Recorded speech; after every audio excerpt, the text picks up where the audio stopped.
ഇതെല്ലാം മനുഷ്യരും ഒന്നാണെന്നാണ് നമ്മൾ പറയുന്നത്. അതുകൊണ്ടാണ് ഇപ്പോൾ ഇസ്ലാമിൽ സെമിറ്റിക് മതങ്ങൾ, ഇസ്ലാം മാത്രമല്ല, ഒന്നാമത്തെ മനുഷ്യൻ ആദം എന്ന് പറയും. ആദം എന്നുള്ള അറബ് വാക്കിൻ്റെ അർത്ഥം ഭൂമിക്ക് വെളിയിലുള്ള പൊടിമണ്ണ് എന്നാണ്. അപ്പോൾ മതത്തിൻ്റെ ഉള്ളിലുള്ള ഒരു ഫിലോസഫിക്കൽ ചർച്ചയുണ്ട്.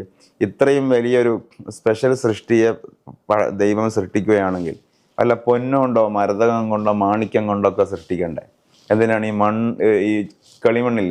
മണ്ണിൽ നിന്ന് എന്തിനാണ് സൃഷ്ടിച്ചത്?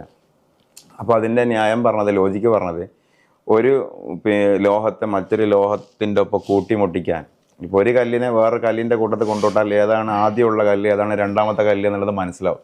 ഒരു സ്വർണ്ണത്തെ വേറൊരു സ്വർണ്ണമാക്കണമെങ്കിൽ തീയിൽ ഉരുക്കേണ്ടി വരും. അതേസമയം ഒരു കുട്ട മണ്ണ് വേറൊരു കുട്ട മണ്ണ് കൊണ്ടിട്ടാൽ പിറ്റേന്ന് നോക്കിയാൽ ഏതാണ് ഇട്ട മണ്ണ്, ഏതാണ് ആദ്യമുള്ള അടിസ്ഥാന മണ്ണെന്ന് മനസ്സിലാവും. ഒക്കെ കൂടിക്കൊണ്ടിട്ടുണ്ടാവും. അപ്പോൾ വളരെ പെട്ടെന്ന് മിങ്കിളാവാനും വളരെ പെട്ടെന്ന് ഒന്നായി മാറാനും ഒരുമയുടെ ഒരു കുന്നായി മാറാനും പാകതയുള്ള പൊട്ടൻഷ്യാലിറ്റി ഉള്ള സാധനമാണ് മണ്ണ്. അതുകൊണ്ടാണ് മണ്ണ് കൊണ്ട് ആദ്യത്തെ മനുഷ്യനെ ഉണ്ടാക്കിയത്. അറബിയിൽ ആദം എന്ന് പറഞ്ഞ വാക്കിൻ്റെ അർത്ഥം പൊടിമണ്ണ് എന്നാണ്. അദീം എന്ന് പറഞ്ഞാൽ സർഫേസ്, ആദം പൊടിമണ്ണ്. അപ്പോൾ ഒന്നാമത്തെ മനുഷ്യനെ മണ്ണിൽ നിന്നുണ്ടാക്കി. മണ്ണ് എന്ന അർത്ഥം വരുന്ന പേര് തന്നെ കൊടുത്തത് മനുഷ്യർ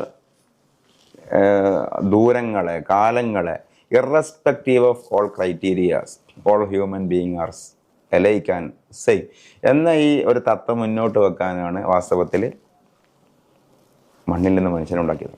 അപ്പോൾ ആ കൺസെപ്റ്റിൻ്റെ ഒരു ബേസിനെ ചോദ്യം ചെയ്യലാണ് ചില മനുഷ്യരെ ഉത്തമരും ചില മനുഷ്യരെ അധമരുമാക്കുക എന്നുള്ളത്.